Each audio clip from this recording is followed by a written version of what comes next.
Why is the Vatican threatening to excommunicate the Mafia? In popular culture, the word mafia conjures up images of movies like The Godfather or stereotypical villains who make you an offer you can't refuse. In Italy, the mafia is anything but a stereotype. It's alive and well and goes by different names according to where in the country it operates. Cosa Nostra in Sicily, the 'Ndrangheta in Calabria, the Camorra in the region around Naples. These Italian mafias are more than just organized crime syndicates.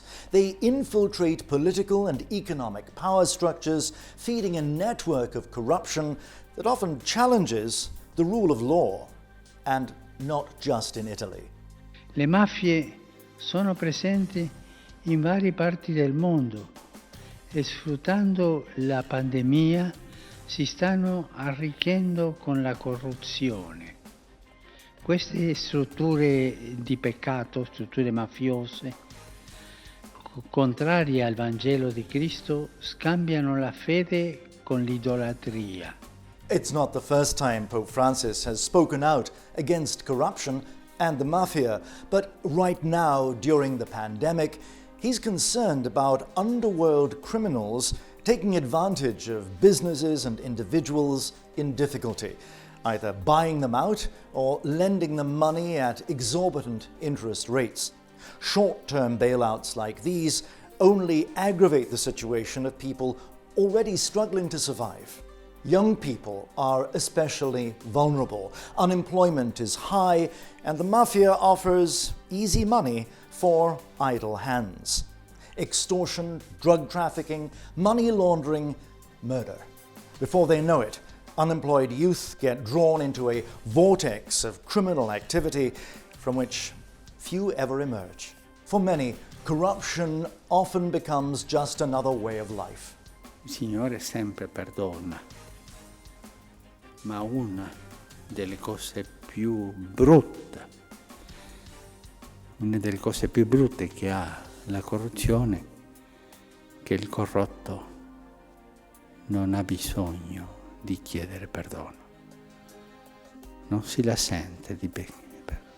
The more desperate the disease, the more radical the cure, which is why the Vatican has set up a working group to study guidelines for excommunicating members of organized crime.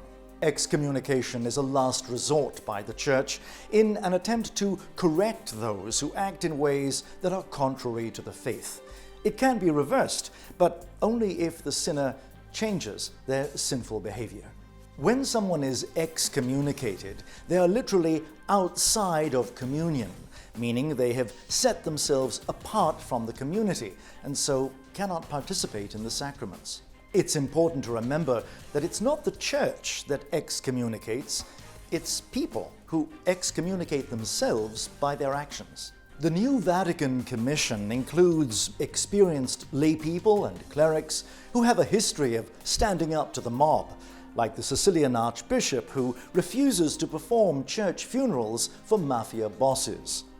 The creation of this task force is itself an example of Pope Francis' ongoing efforts to fight the culture of corruption both inside and outside the Church. Although he isn't the first Pope to openly confront the mafia. When two high-profile anti-corruption judges were assassinated by the Sicilian Mafia in 1992, Pope St. John Paul II condemned the murders and those responsible in no uncertain terms. Dico ai responsabili, convertitevi, una volta verrà il giudizio di Dio. While we await that divine judgment, the Church continues to present positive examples of courage and commitment in the here and now. Italian Judge Rosario Livatino is one such example. He was prosecuting Sicily's Cosa Nostra crime syndicate for corruption in 1990 when he was gunned down in broad daylight on his way to work. A devout Catholic, Livatino refused to be intimidated by death threats or even to use an armed escort. He was beatified in his native Sicily on May the 9th. Following the ceremony, Pope Francis praised the magistrate for his work, judging not to condemn, but to redeem. And he called Livatino a martyr. Martire della giustizia e della fede. Il suo esempio sia per tutti, specialmente per i magistrati, stimolo ad essere leali difensori della legalità e della libertà. Un applauso al nuovo beato. Timing is everything.